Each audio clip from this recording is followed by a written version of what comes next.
बहनें काफी समय से इंतजार कर रही हैं। मुझे थोड़ी देर हो गई, इसके लिए मैं क्षमा चाहती हूँ। वैसे मैं भी सुबह से ही निकली हुई हूँ। देखिए, ये जो आपकी धरती है,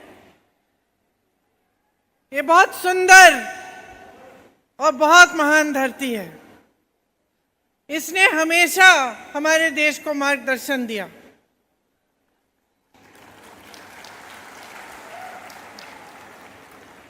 महात्मा फूले जी, साहू जी महाराज और बाबा साहेब अम्बेडकर जी की धरती है। लोक साहिर अन्ना भाऊ साठे जी की धरती है। आजादी की लड़ाई के इतने महापुरुष यहाँ के हैं कि एक तरह से जो भी इस देश को के प्रति, जिसके दिल में देशभक्ति है, जो भी इस देश को चाहता है, जो भी इस देश के लिए मर मिटने के लिए तैयार है, उसके लिए ये धरती पवित्र धरती है।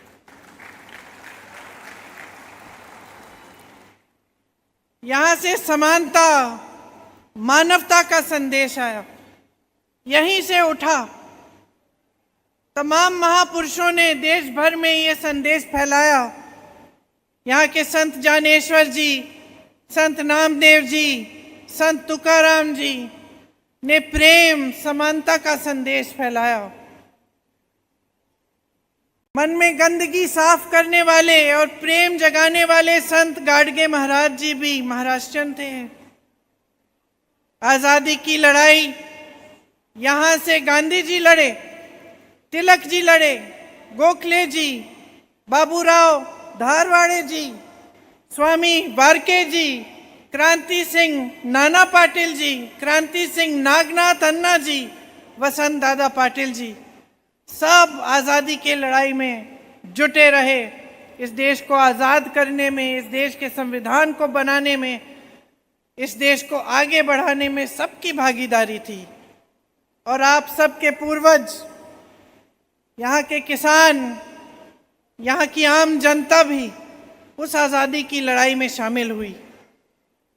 इसीलिए यहाँ आकर गर्व महसूस होता है। यहाँ आकर ऐसे लगता है कि वो जो आधार है हमारी राजनीति का, उसे निभाना चाहिए।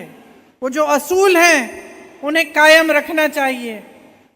जिन पर हमारे देश की नींव डली, उन्हें मजबूत रखना चाहिए। इसीलिए चुनाव के समय खास तौर से जब मैं देखती हूँ कि तमाम दलों के नेता आते हैं, भाषण देते हैं, बड़े बड़े नेता, देश के प्रधानमंत्री, देश के मंत्री और बहुत मशहूर नेतागण, तो मेरे दिल में, मुझे नहीं मालूम कि आपके दिल में ये उम्मीद होती है कि नहीं, लेकिन तो मेरे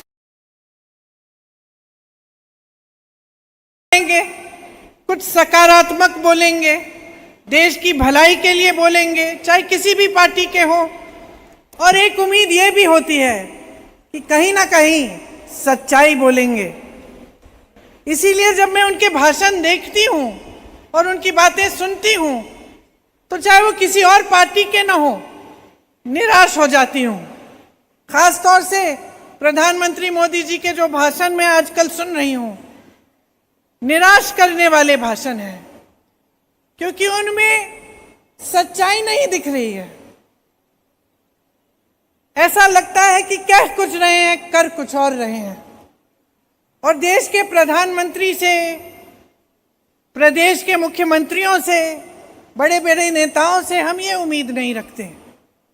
हम उम्मीद रखते हैं कि हमने इनमें अपना विश्वास डाला है, तो कम से कम उस विश्वास के आधार पर, उनकी जो हमारे प्रति जिम्मेदारी बनती है, उसके आधार पर वे हमें सच बोलेंगे और अच्छी सकारात्मक बातें करेंगे, जिससे हमारा देश आगे बढ़े। अफसोस ये है कि महाराष्ट्र में खास तौर से आपकी इस धरती का अपमान हो रहा है। छत्रपति शिवाजी महाराज जी का भी अपमान हो रहा है, क्योंकि जो उनके असूल हैं वो रोज रोज तोड़े जा रहे हैं, खत्म किए जा रहे हैं। प्रधानमंत्री जी मंच पे आते हैं, बाला साहेब ठाकरे जी का नाम लेते हैं बाला साहेब ठाकरे जी का, और जब प्रतिमा बनने जाती है शिवाजी महाराज जी की, तो उस प्रतिमा को पूरा करने का काम ही नहीं करते। एक प्रतिमा बनी, वो दह गई, उसमें इतना भ्रष्टाचार था। दूसरी प्रतिमा को पार्लियामेंट से निकाला गया, संसद से हटा दिया गया। तीसरी प्रतिमा का शिलान्यास किया 7 साल पहले, आस्ते आस्ते काम बंद हो गया, उसको बनाया ही नहीं। बाल ठाकरे जी की बात करते हैं और उन्हीं के बेटे की पीठ में इन्होंने छुरा घोंपा। किसानों की बात करते हैं, किसानों के लिए 10 सालों में किया क्या? 2.5 साल से यहाँ पे महायुति सरकार है, 10 सालों से केंद्र में मोदी जी की सरकार है, यहाँ के किसानों के लिए किया क्या? किस मुंह से किसानों के लिए बात कर रहे हैं? तो जो कह रहे हैं ऐसा लगता है कि सिर्फ बोलने वाली बातें हैं। महिलाओं की बात करते हैं, चुनाव के 4 महीने पहले महिलाओं के लिए एक स्कीम निकाल दी, 1500 रुपए आपको हर महीने देने की। अभी तक क्या कर रहे थे?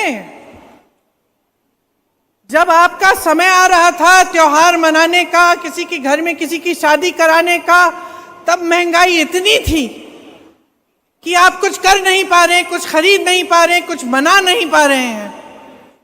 आप दुकान जाती हैं, आधी चीजें छोड़ के वापस आ जाती हैं। कोई बीमार पड़ जाता है, घर में घबराहट हो जाती है कि हम इनका इलाज कैसे करेंगे। बच्चों की फीस देनी पड़ती है, आप लोन लेके फीस दे रहे हो। माँ बाप दिन रात काम कर रहे हैं बच्चों को पढ़ाने के लिए, लेकिन महंगाई का सामना हो ही नहीं पा रहा है। चाहे कितने भी लोग काम कर रहे हैं एक परिवार में, महंगाई इतनी बढ़ चुकी है कि सब झुक गए हैं उसके बोझ से। और मोदी जी आपके सामने मंच पर आते हैं, चुनाव के लिए आपकी एक स्कीम बना देते हैं, लाडली बहना, और वो सोचने लगे हैं कि इस स्कीम से 4 महीनों में आपको 1500 रुपए दे देकर आपके वोट ले लेंगे। और आपसे कितना लिया है इन सालों में? कितना खर्चा करना पड़ रहा है आपको छोटी सी साधारण चीजों के लिए? ये कोई पूछ भी रहा है? तो एक तरह से मुझे लगता है कि एक नई परंपरा शुरू कर ली है इन्होंने 10 सालों से भारत की राजनीति में, जो हमारे पूर्वजों की, हमारी आजादी की लड़ाई की, हमारे संविधान की जो परंपराएं हैं उनके विपरीत है।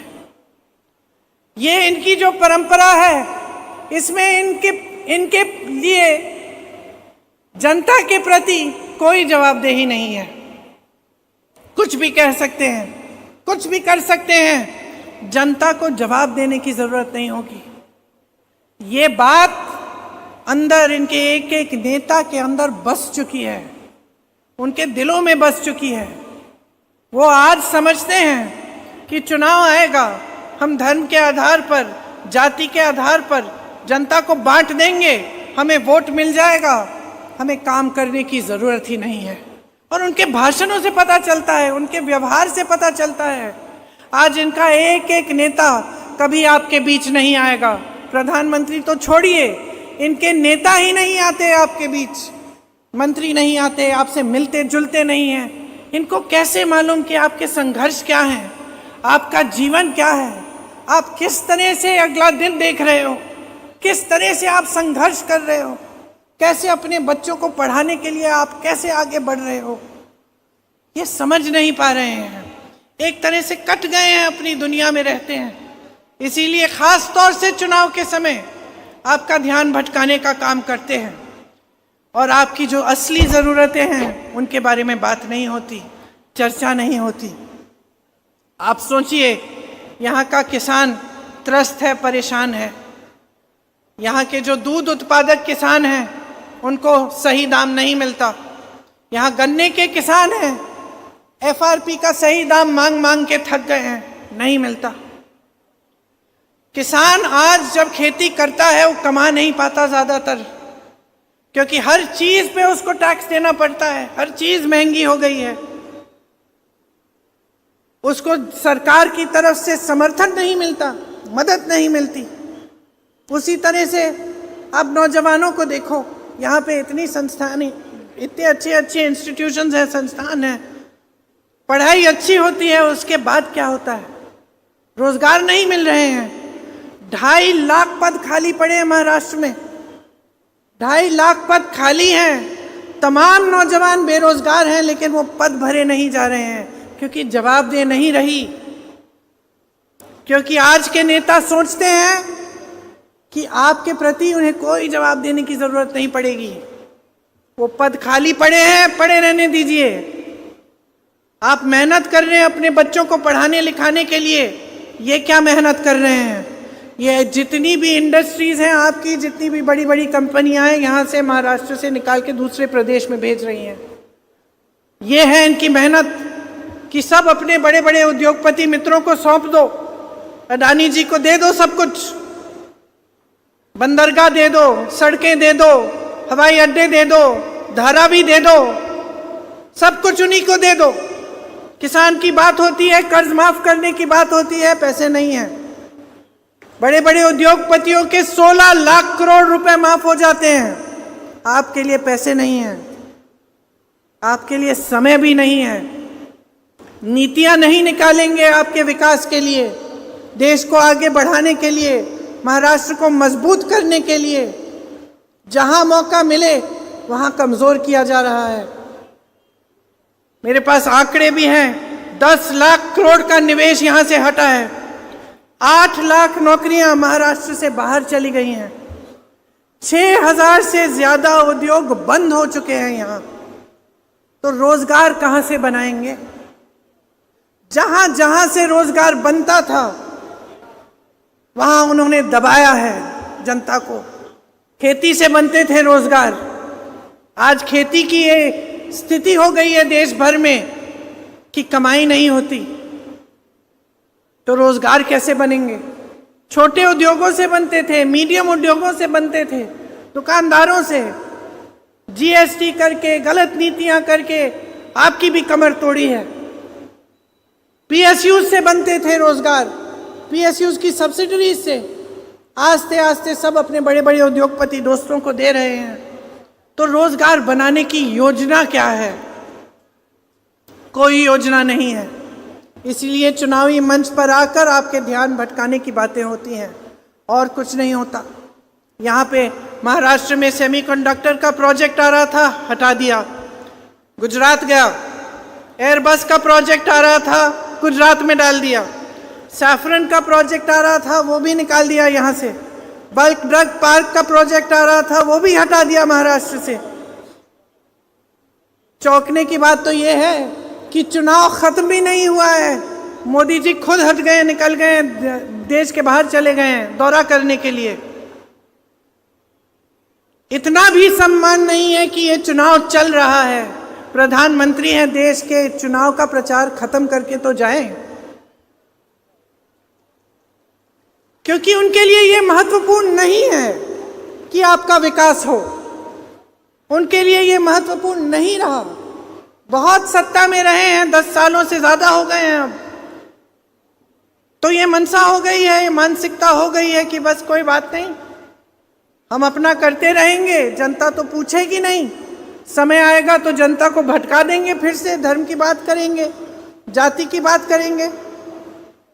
मुंबई में मैंने उनका भाषण देखा, मेरे भाई के बारे में कह रहे थे कि राहुल गांधी आरक्षण के खिलाफ है, पंडित नेहरू आरक्षण के खिलाफ थे।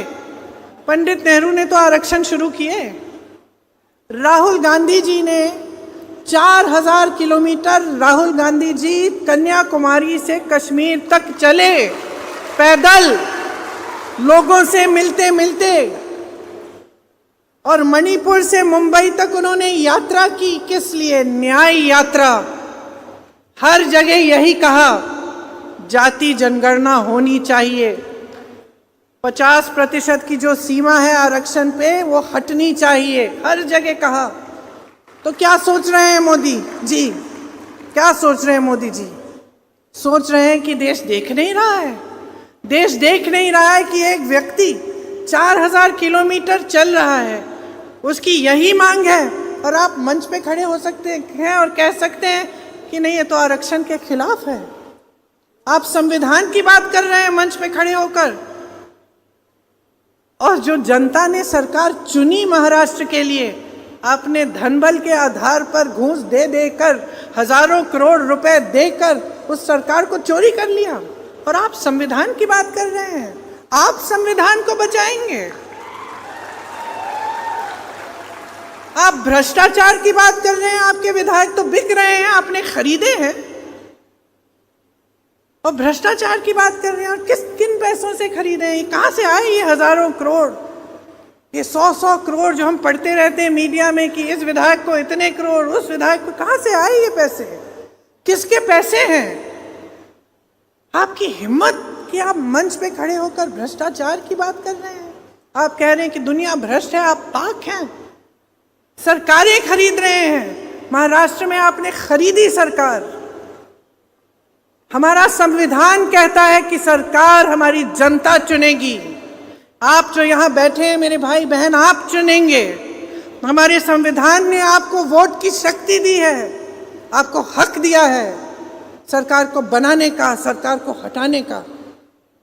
आप सरकार बनाते हैं, और मोदी जी ने नई परंपरा शुरू की है इस देश में कि सरकार खरीदी जा सकती है, कि सरकार इस तरह से जोड़ तोड़ करके तोड़ी जा सकती है, चोरी की जा सकती है। और ये आपको बताएंगे संविधान के बारे में, भ्रष्टाचार के बारे में, आरक्षण के बारे में। आंखें खोलिए, आंखें खोलिए। ये जितने भी नेता इस मंच पे खड़े हैं, आपने खड़ा किया है।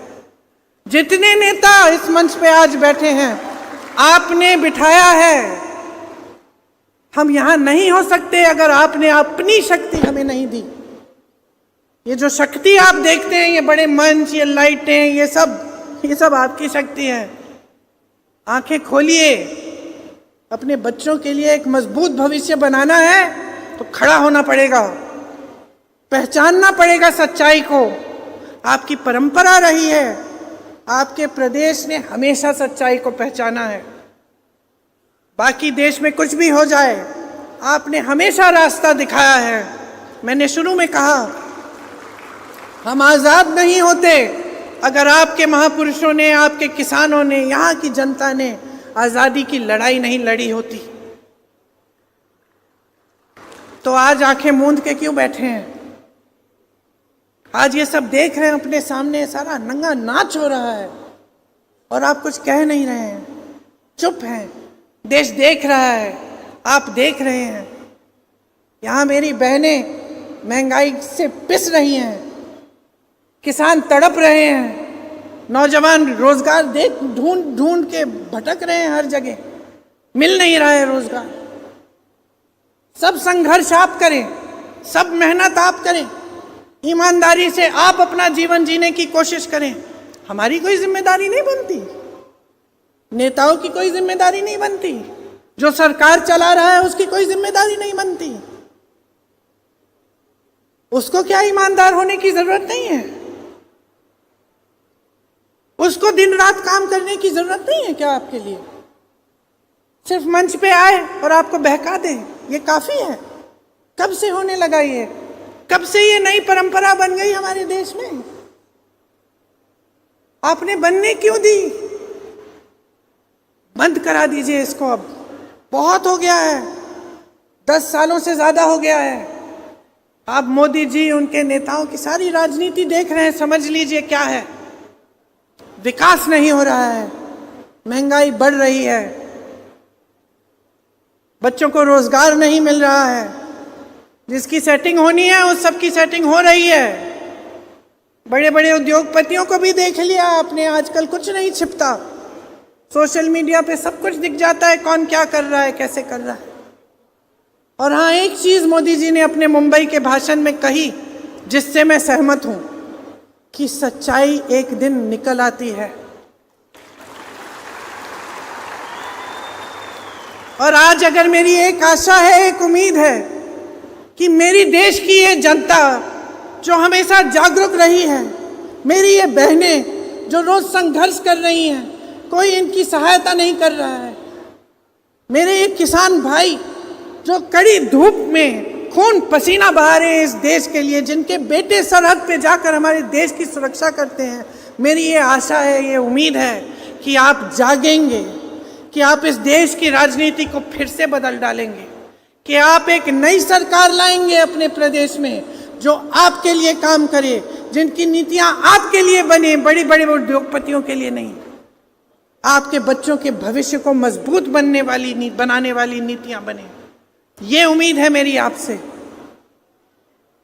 आपने देखा होगा कि महाविकास आघाड़ी का जो गठबंधन है, हमारा गठबंधन कुछ गारंटी दे रहा है आपके लिए। हम कह रहे हैं हम कुछ चीजें करके दिखाएंगे। मैं आपसे आग्रह करती हूं कि हमारे मुंह से ये बातें निकल रही हैं, इस पे मत जाइए। आप देखिए कि जहां जहां हमारी सरकारें हैं, जिन प्रदेशों में हमने गारंटी की बात की, क्या उन प्रदेशों में ये गारंटी लागू हो रही है कि नहीं? खुद देखिए, किसी को फोन करिए कर्नाटका में, किसी से पूछिए तेलंगाना में, हिमाचल में किसी से पूछिए कि वाकई ये चीज़ें कर रहे हैं। आपको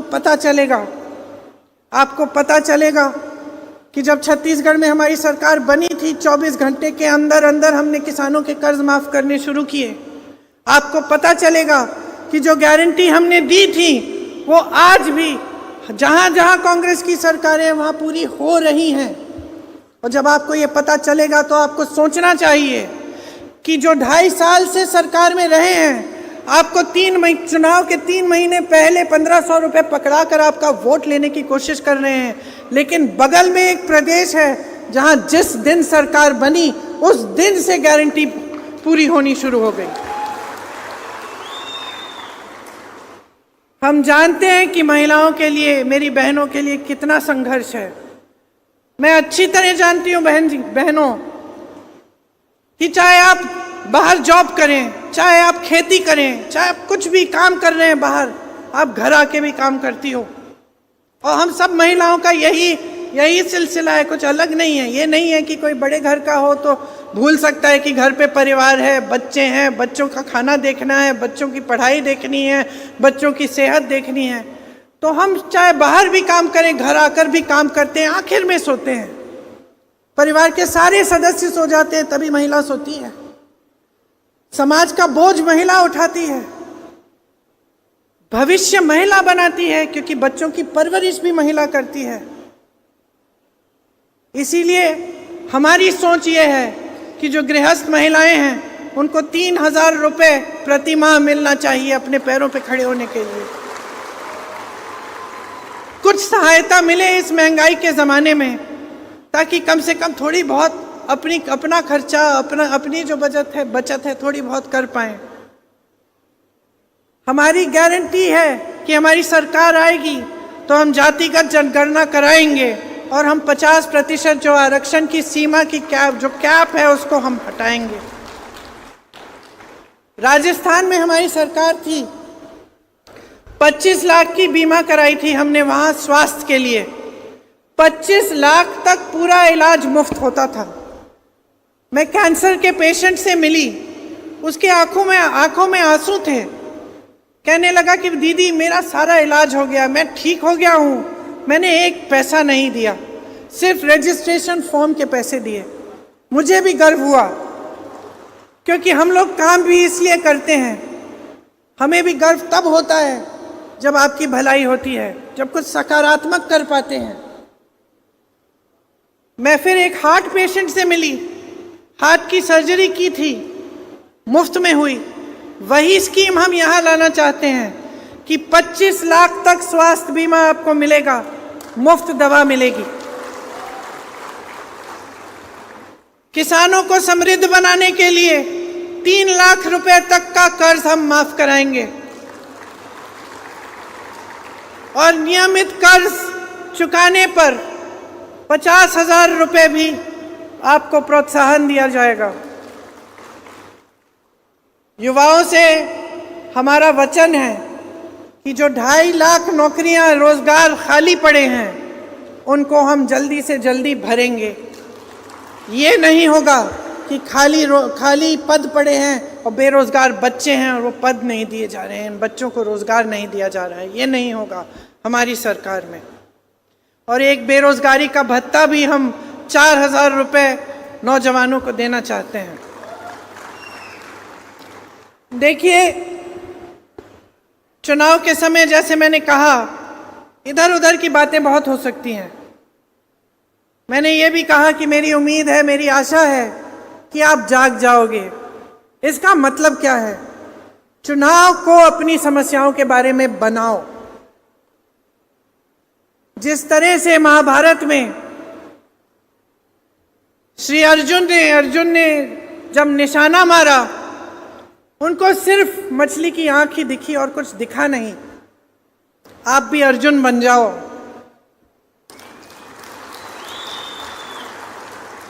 आपको सिर्फ यही दिखना चाहिए कि हमारे लिए क्या काम किया जा रहा है, सकारात्मक चीज क्या की जा रही है हमारे देश में, हमारे प्रदेश में। हमें अपने पैरों पे खड़ा करने के लिए ये सरकार क्या करने को तैयार है। क्या इन नेताओं को ये जिम्मेदारी महसूस करते हैं ये नेता कि हमारे बच्चों के भविष्य को इन्हें मजबूत करना है? क्या अगर इनकी सरकार बनेगी तो हमारी बहनें, महिलाएं और मजबूत बनेंगी? इन्हें सशक्त करने का काम होगा कि नहीं होगा? क्या किसानों के लिए सहूलियत मिलेगी, सहायता मिलेगी? क्या हम सब कमा पाएंगे जब हम मेहनत करेंगे? क्या भ्रष्टाचार थोड़ा कम होगा? आप इन चीजों पर ध्यान रखिए। आप अपना पूरा ध्यान अपने ऊपर रखिए। आप देश की जनता हो, आपने देश बनाया है, ये देश आपका है। सतर्क हो जाओ, जागरूक हो जाओ। चुनाव में भारी से भारी बहुमत से महाविकास आघाड़ी के हर कैंडिडेट को, हर उम्मीदवार को भारी से भारी बहुमत से जिताओ, ताकि कोई आपकी सरकार चोरी ना कर पाए। इस बार कोई घूस देकर विधायकों को खरीद ना पाए। असूलों पे बने सरकार, विकास के आधार पर बने सरकार। जो सरकार आप चाहते हैं वो सरकार बने।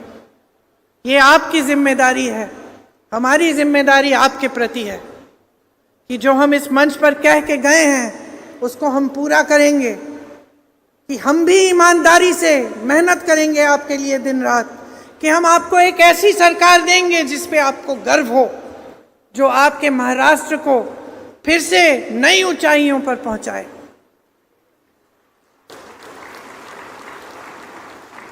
तो बड़ी लंबी चौड़ी बातें की हैं मैंने आपसे, लेकिन मैं देख रही हूं आप ध्यान से सुन रहे हैं, क्योंकि मैं जानती हूं कि आप थक गए हैं।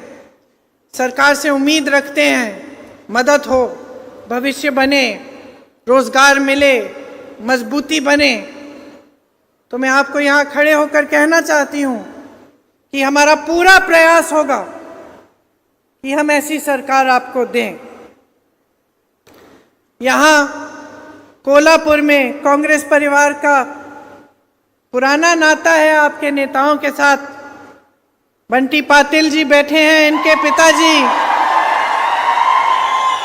पिताजी मेरे पिताजी और मेरी दादी जी को अच्छी तरह जानते थे। शिक्षा के क्षेत्र में कितना काम किया उन्होंने, बहुत महत्वपूर्ण भूमिका रही उनकी। यहाँ हमारे कई उम्मीदवार हैं आज, इसके लिए चश्मे की जरूरत है। दादा गणपत राव जी कहाँ हैं? आइए। ऋतुराज पाटिल जी, राजू अवाले जी, मदन करंदे जी, राजू लाटकर जी, नंदा बबुलकार जी, राहुल पाटिल जी, केपी पाटिल जी, ये हमारे उम्मीदवार हैं। इनको भारी से भारी बहुमत से जिताइए।